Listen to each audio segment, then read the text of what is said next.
Frank Funzi Tieri died in New York 2 days ago. Officials say Tieri was the head of organized crime and that he led the Genovese crime family, which has 600 members. Tieri was buried in Brooklyn today, and John Miller was there.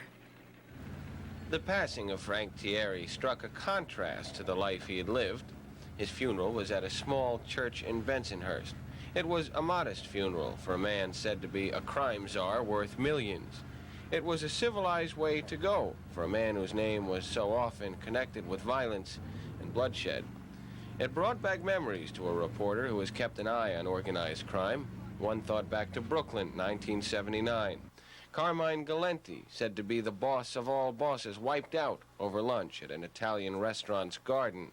The plot to kill Galenti had been mapped out by two crime bosses who, according to mob informants, had sought Tieri's advice. Tieri, they say, had some difficulty dealing with Galenti and gave the go-ahead for his murder. That would eventually lead to Tieri being seen as the new head of New York's 5 families.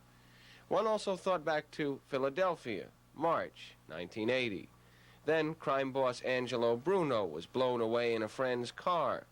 Bruno had reportedly agreed with Tieri to split the action in Atlantic City.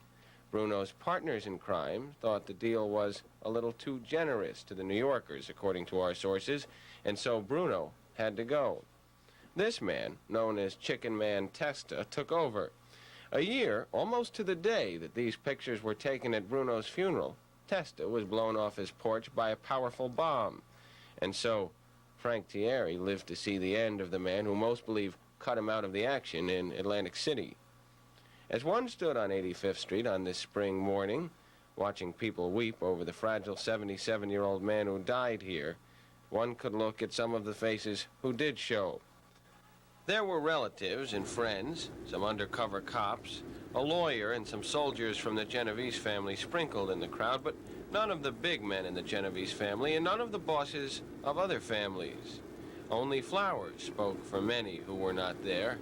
Perhaps they didn't come to avoid the cameras, or perhaps they were just too busy keeping crime organized in New York.